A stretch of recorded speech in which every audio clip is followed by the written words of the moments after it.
taat dan setia sama engkau, karena engkau melindungi dia, memberkati dia. Nah, sekarang bagaimana kalau engkau tidak memberkati dia dan tidak melindungi dia? Iblis itu seperti itu. Ya, lalu, oke, silakan. Aku melepaskan perlindungan dan aku melepaskan berkat. Silakan kamu cobai Ayub. Luar biasa Ayub tahan. Jadi sebenarnya kalau judulnya Ayub dicobai iblis itu bukan berarti Ayubnya saja, tetapi juga Tuhan juga dicobai. Oke, berikutnya ini dibawa ke sini, Mas. Setelah pencobaan di padang gurun, ya itu tentu sesudah dibaptis ya, kemudian di padang gurun. Nah, ini Yesus ke Galilea, kembali ke Galilea. Nah, ini dia. Nah, saya bacakan ya, Lukas 4 ayat 14. Dalam kuasa Roh kembalilah Yesus ke Galilea dan tersiarlah kabar tentang dia di seluruh daerah itu. Sementara itu ia mengajar di rumah-rumah ibadat dan di situ semua orang memuji dia.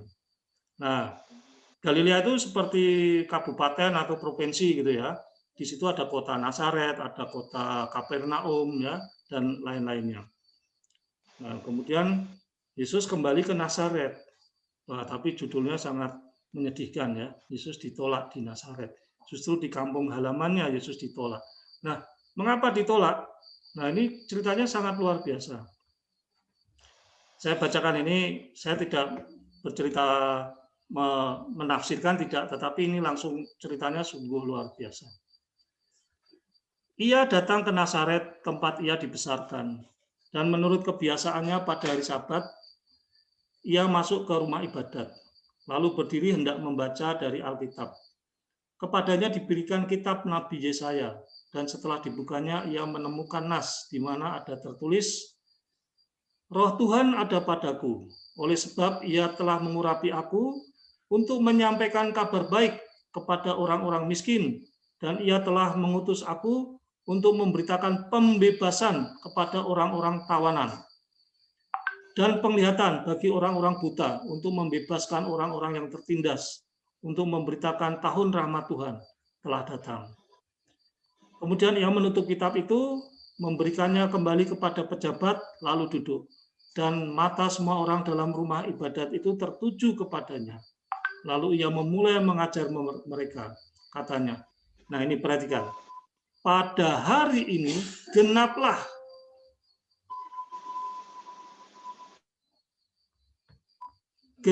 nas ini sewaktu kamu mendengarnya. Dan semua orang itu membenarkan dia dan mereka heran akan kata-katanya yang indah yang diucapkannya. Lalu kata mereka, bukankah ia ini anak Yusuf? Ya, sampai di sini. Perhatikan.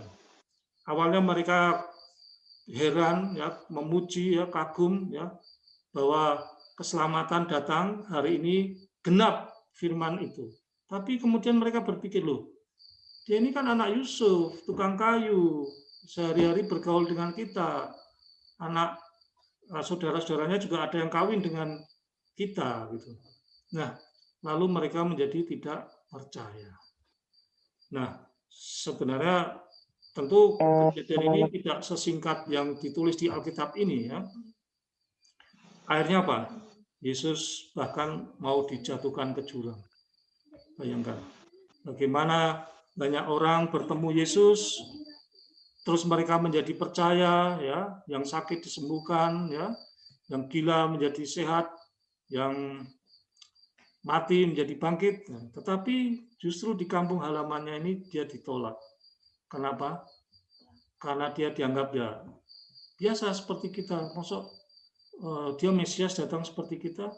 Mereka memang nggak tahu bahwa Yesus itu anak Daud, bahwa Yesus itu keturunan dari Yehuda, bahwa Yesus itu dikandung dari Roh Kudus. Memang Maria merahasiakan seperti itu. Tidak mungkin Maria, mungkin banyak orang yang tidak tahu ya, ketika Maria mengandung itu bukan terus diumbar-umbar, disebar-sebar, enggak. Itu menjadi istilahnya rahasia keluarga. Kan Maria bilang, Maria kan menyimpan segala perkara itu di dalam hatinya. Ya. Nah, seperti ini, jadi masuk ada Mesias dari Nazaret. Nazaret itu memang kota yang di ujung utara Israel, di mana istilahnya Israel wis bubar ya. Jadi Israel Utara dan Israel Selatan ya, Israel Utara itu bubar ya, bukan Israel yang asli lagi. Itu ada sejarahnya ketika zaman kerajaan Yerobeam. Ya, bahkan ketika Yerobeam raja Israel ketika pecah itu ada suku ya yang Israel yang benar-benar ditolak. Ya, di Alkitab itu ada satu suku yang ditolak, tidak tercatat lagi di dalam Alkitab. Siapa tahu? Ya, siapa tahu suku apa yang ditolak sehingga tidak tercatat lagi di Alkitab? Ayo, saya mau jawaban, enggak apa-apa sembarang. Israel kan 12 suku, tetapi sebenarnya 14 suku. Ya, karena Yusuf punya 2 anak ya. 2 anak lagi. Tapi ada satu suku yang tidak tercatat lagi di Alkitab, yaitu di Wahyu. Jadi di Wahyu itu ada 144.000 orang Israel yang diselamatkan. Itu ada satu suku yang tidak termasuk, sangat menyedihkan. Ya, saya mau dengar jawaban, enggak apa-apa, salah enggak apa-apa ya. Wong kalau benar enggak dikasih hadiah. Siapa ayo? Siapa mau? Jadi salah enggak apa-apa, benar kayak hadiah ya. Paling dikasih tepuk tangan ya. Siapa tahu suku Israel yang sudah dipecat, tidak tercatat lagi. Antoning, siapa? Suku Dan. Wih, luar biasa. Tepuk tangan ya. Hebat. Kok tahu Tante? Kok tahu dari mana? Baca Alkitab ya. Wah, hebat. Luar biasa. Suku Dan ya. Padahal Dan itu sukunya Samson. Simpson itulah suku Dan. Luar biasa. Tapi suku ini ditolak. Kenapa? Karena dialah memulai penyembahan berhala. Ya, sehingga membuat Israel bubar. Ya, suku Israel Utara. Nah, dari situlah maka ya keberatan orang Yahudi ketika Yesus dari Nazaret. Kok Mesias dari Nazaret itu apa ono ya? Jadi ya ini salah satu penyebabnya. Ya. Oke, tapi kita berharap ya kita adalah orang-orang yang percaya, yang ditemui dan menemui Yesus ya. Nah, bukan hanya Yesus ya, Tuhan Yesus. Ya. Dan kita berkenan ya, kita, keluarga kita, anak-anak kita, ya keluarga inti kita ini memang bukan kita yang menemui ya, tapi kita sering terkenal ungkapan orang Kristen itu kita dipilih Tuhan ya, kita yang dipanggil Tuhan, bukan kita yang manggil Tuhan ya, kita dipanggil Tuhan lalu kita manggil Tuhan ya. Luar biasa, kita menyembah Tuhan yang kita kenal, Tuhan yang hidup ya. Tadi yang ingin saya sampaikan apa ya Mas ya, yang tadi Bapak catat ya, apa tadi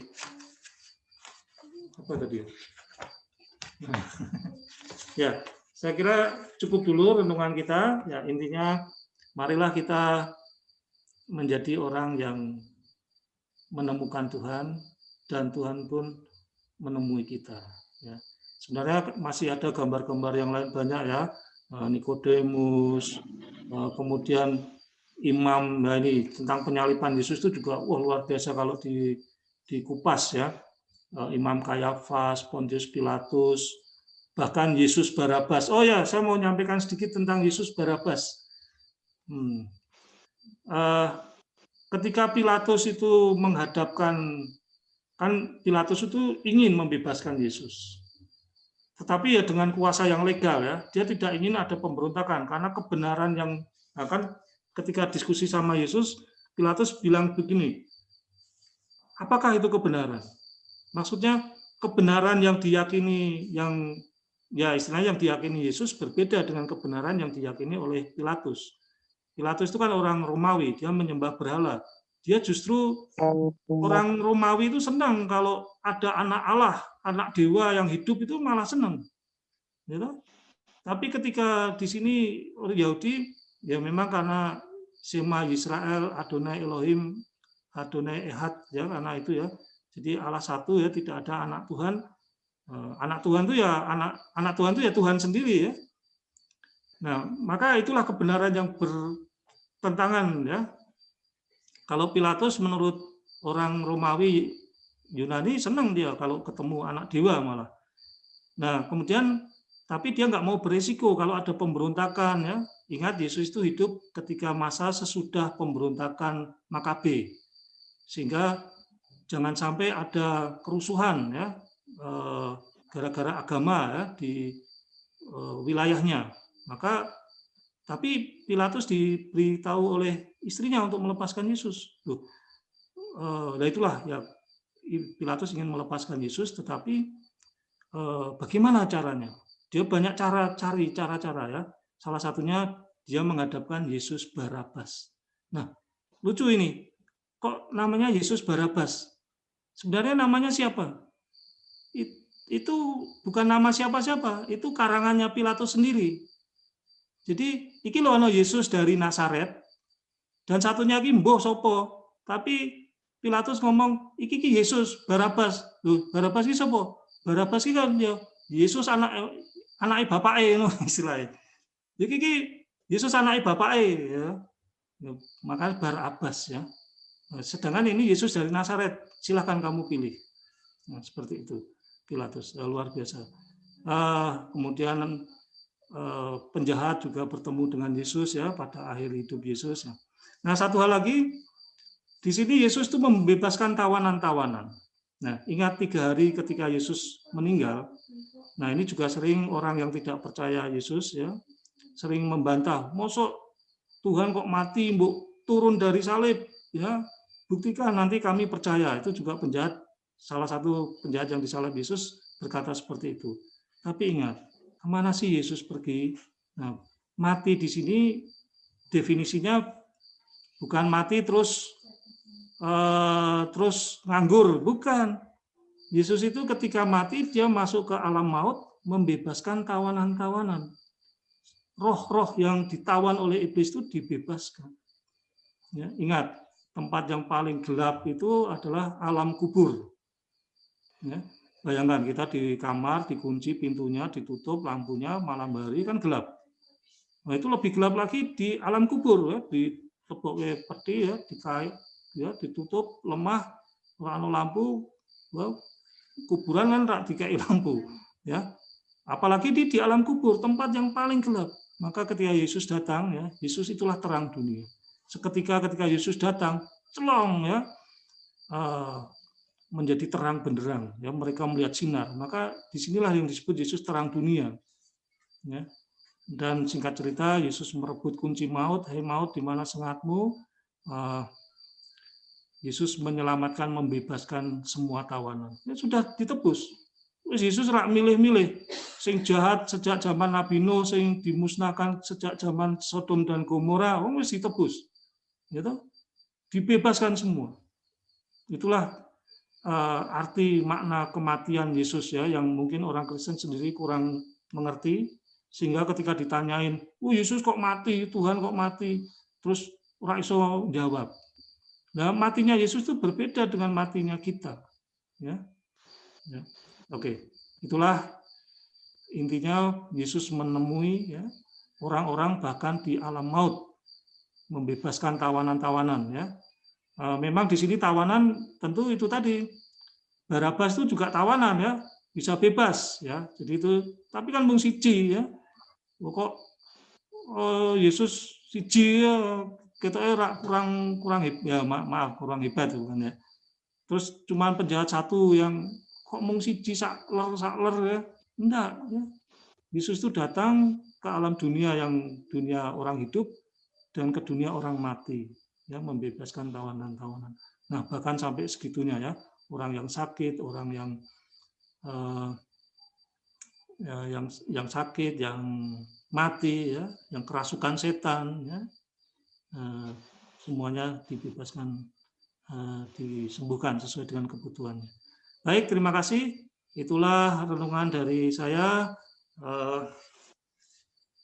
Sekali lagi kita orang-orang semoga ya kita mengerjakan keselamatan yang menjadi bagian kita. Kita adalah orang yang sudah menemui dan ditemui oleh Yesus. Amin.